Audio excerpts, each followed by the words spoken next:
खुदा में आप सबकी सलामती हो। तो हमें देखते हैं कि हम दुआ हैं खुदा का कुदरत, उसका मसा और उसका अबर हर जिंदगी पर है। सर्दी की शिद्दत है लेकिन महसूस नहीं करना, क्योंकि खुदा कहता है मुबारक वो लोग हैं जो मेरे घर में आते हैं। इस वक्त का अजर आपको कोई नहीं दे सकता, लेकिन खुदा आपको देखता है। वो आपको इस वक्त के लिए, इस जगह के लिए और इस मकाम के लिए वो आपको बुलंद वादा करेगा। हालेलुया, क्योंकि उसकी कुदरत बहुत बड़ी है। मेरे अजीजों, ये साल का 2024 का पहला एतवार है और हम पिछली जो जिंदगी है हमारी, जो गुजरी है, उस जिंदगी को इंसान वापस उसे नहीं ला सकता, मगर हर एक इंसान जो हर एक चीज को अपने ऊपर बदलने की ताकत नहीं रख सकता, क्योंकि बाज़ औक़ात लोग समझते हैं कि हमारी जिंदगी में अगर गुनाह है, हम गुनाहगार हैं, तो क्या हम बख्शे जाएंगे? क्या खुदा हमें माफ करेगा? अक्सर हम सोचते हैं, लेकिन ये जो दिन है, ये जो साल है, पहला इतवार जो आपकी जिंदगी में खुदा ने दिया है, ये कोई आपकी जिंदगी का एक मकसद है, लेकिन हम इस मकसद को भी समझते हैं, बाज़ औक़ात समझ में नहीं आता। लेकिन मेरे अजीजों, क्या इंसान के गुनाहों को खुदा माफ करता है? बहुत से लोग हमसे सवाल पूछते हैं कि हमने बहुत से ऐसे काम किए हैं, पता नहीं खुदा सानू माफ करेगा कि नहीं करेगा। ऐसा होता है? पता नहीं, खुदा एक ज़हन में सवाल है कि खुदा हमें माफ करेगा कि नहीं। मेरे अजीजों, खुदा माफ करने वाला खुदा है। खुदा माफ करने वाला खुदा है। जब आप उसके पास आएंगे और अपने गुनाहों का इकरार करेंगे, वो माफ करने वाला। हम देखेंगे किस तरह माफ करेगा, क्यों खुदा माफ करने वाला खुदा है। खुदा डांटता भी है, वो तंबी भी करता है, लेकिन वो अपने लोगों के लिए अपना हाथ भी बढ़ाता है। ये सब जानते हैं कि गुनाह की मजदूरी मौत है। ये मौत जो है, ये खुदा की तरफ से नहीं है, ये इब्लीस की तरफ से है। और इब्लीस नहीं चाहता कि इंसान जिंदा रहे, इंसान बचे। सालों से साल गुजर जाते हैं, जिंदगियां नई आती है और चली जाती है, लेकिन इंसान की फितरत कभी बदलती नहीं है। क्यों लोग ऐसा कहते हैं? वही लोग इस तरह के लफ्ज़ बोलते हैं कि खुदा हमें माफ करेगा कि नहीं, वो खुदा की कुदरत को नहीं जानता। वो बस खुदा को समझते हैं कि खुदा मार देने वाला खुदा है, मारने वाला खुदा, लेकिन खुदा मारने वाला नहीं है। हम देखेंगे दानियल की किताब, उसका 9 बाब और उसकी 9 आयत में क्या लिखा है। ये उन लोगों के लिए है जो आज खुदा से अपने आप को जोड़ना चाहते हैं, उसके साथ रिश्ता बनाना चाहते हैं। दानियल 9 बाब और उसकी 9 आयत में लिखा है, खुदावन हमारा खुदा रहीम और गफूर है। अगर हमने उससे बगावत की,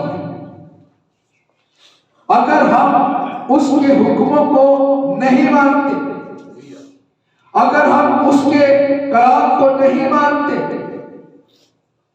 अगर हम आज उसकी बातों को नहीं समझते, पिछले साल उससे भी गुजरे पिछले साल हमारा रवैया ठीक नहीं है, हमारा चाल चलन ठीक नहीं है, अगर हम उसके लोगों के साथ अच्छा सलूक नहीं करते, बगावत करना, उसके खिलाफ बगावत की, तो फिर भी खुदा का कलाम कहता है कि खुदा हमारा खुदा रहम करने वाला और गयूर खुदा है, वो रहम करता है। हमारे काम जैसे भी क्यों ना हो, आगे लिखा है ज़बूर 106 में उसकी पहली आयत में लिखा है, खुदावंद का शुक्र करो क्योंकि वो भला है और उसकी शफ़क़त अबदी है। हालेलुया, हर वक्त उसका शुक्र करो क्योंकि वो भला है, वो रहम करता है और उसका जो हाथ है वो रहीम है। वो कभी भी अपने लोगों को मौत के हाथों में नहीं छोड़ता, बल्कि इंसान खुद मौत की राहों पर चलता है, क्योंकि हम इस बात को जानते ही नहीं है कि खुदा हमारे साथ किस तरह सलूक करेगा।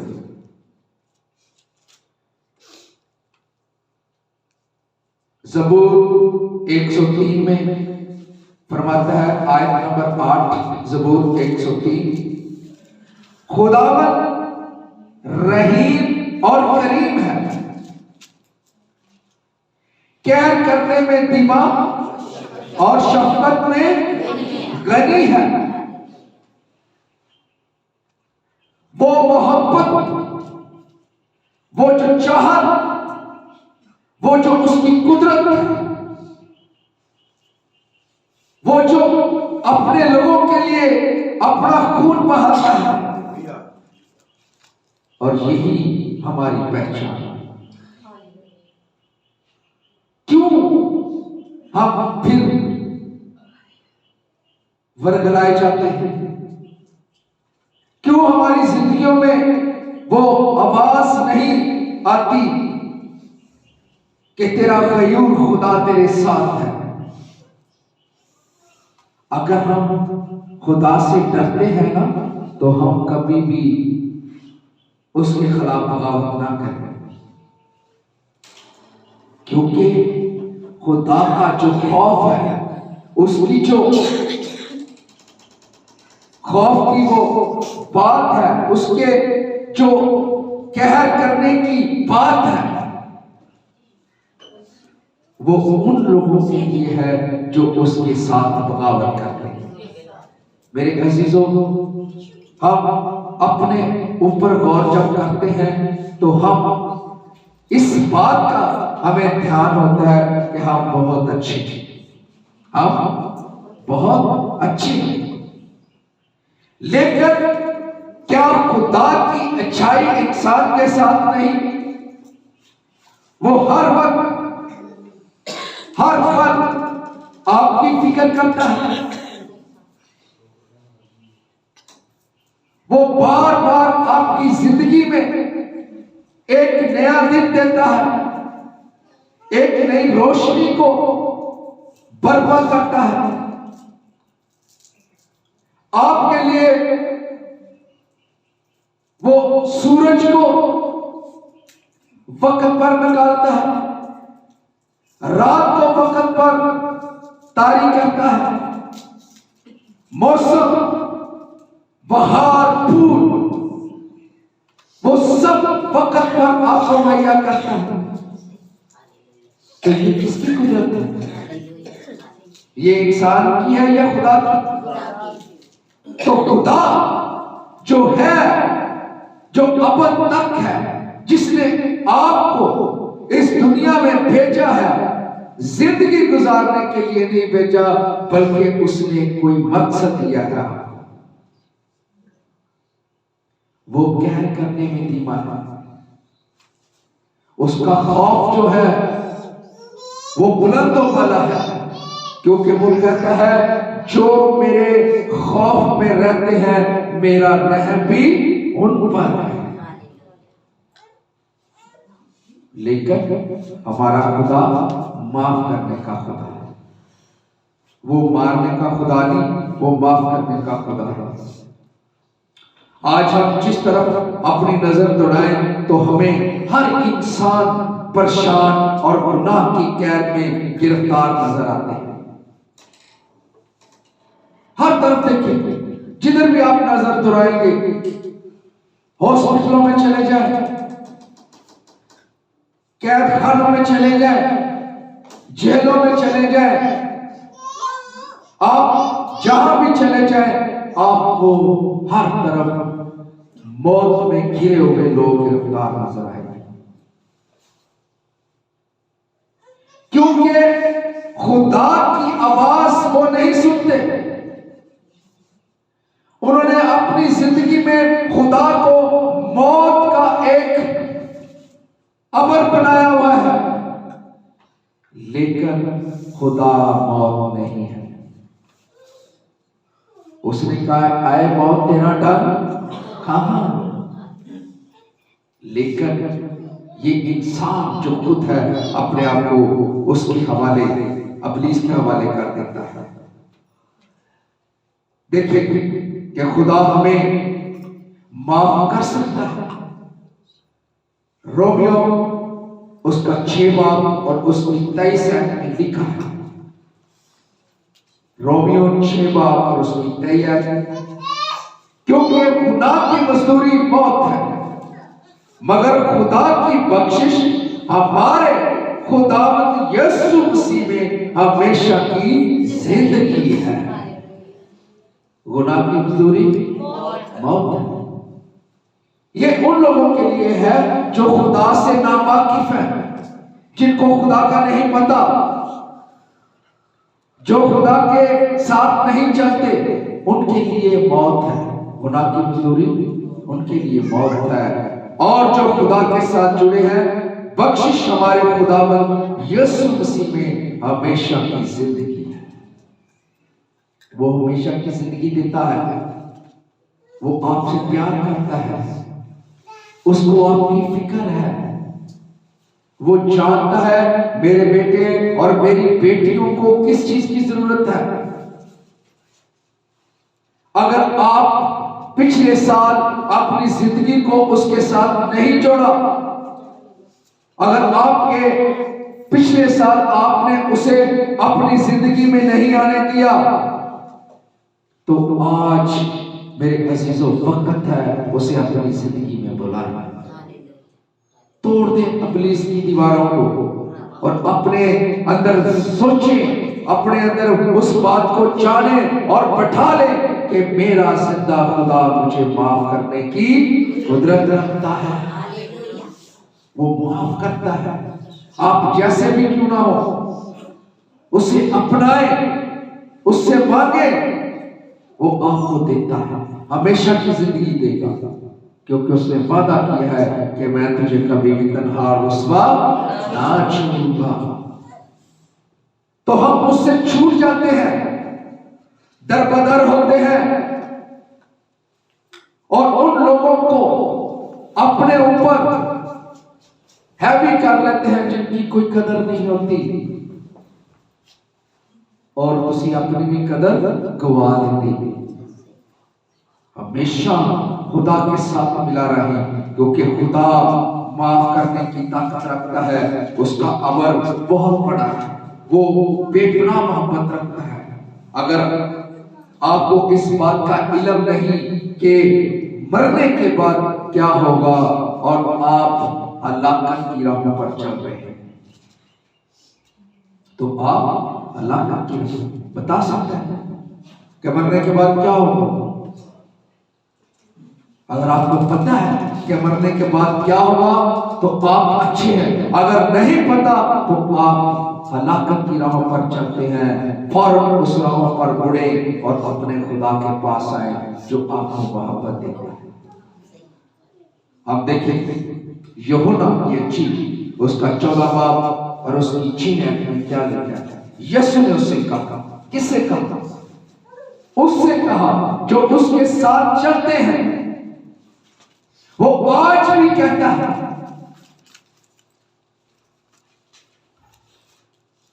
खुदा का कलाम बरहक सच्चा है, वो अपने वादों के मुताबिक पक्का खुदा है। जमीन और आसमान टल जाएंगे पर उसके मुंह की बातें हरगिज ना टलेगी। वो अव्वल और आखिर है, वही हमारा खुदा है। यीशु ने उससे कहा,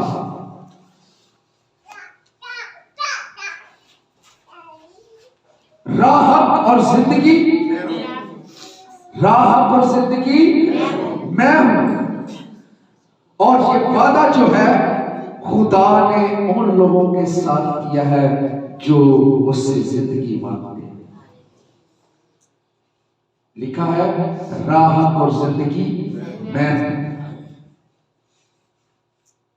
ये वो राह है, खुद इंसान इसे नहीं बनाता, बल्कि ये वो रास्ता है जो खुदा ने इंसान के लिए जिंदगी का रास्ता बनाया है। राह और जिंदगी वो है। अगर आप उस रास्तों पर आना चाहते हैं, आप पिछले साल भी आपके रास्ते गलत थे, तो उन रास्तों को भूल जाए। ये साल आपके लिए एक नया रास्ता लेकर आया है। अपनी मर्जी से रास्ते मत चुने, बल्कि खुदा से पूछे कि खुदावंद इस साल मेरी जिंदगी में तूने कौन सा रास्ता दिया है जिस पर मैं चलूं। मुझे पिछले साल कुछ नहीं मिला, मैं भटकता रहा, मैं कमजोर होता रहा, लेकिन आज मुझे इस साल वो बरकत दे जो तू मुझे देना चाहता है। तो मेरे अजीजों, जब आप उससे रास्ते को मांगेंगे तो खुदा वो रास्ता दे। वो आपको मारने नहीं बल्कि बचाने आया है। यूहन्ना की इंजील उसका 10 बाब और उसकी 10 आयत में लिखा है, मैं इसलिए आया कि वो जिंदगी पाए। क्या पाए? जिंदगी पाए। कौन जिंदगी पाए? हम पाए। हम क्या पाए? जिंदगी पाए। मैं इसलिए आया कि हम जिंदगी पाए। जोर से बोले, हम जिंदगी पाए। जिंदगी पाना चाहते हैं? हालेलुया। जिंदगी पाए, बल्कि जिंदगी पाए नहीं बल्कि कसरत की जिंदगी पाए। हालेलुया। कैसी जिंदगी पाए? कसरत की जिंदगी पाए। कितना प्यार करता है खुदा, फिर भी हम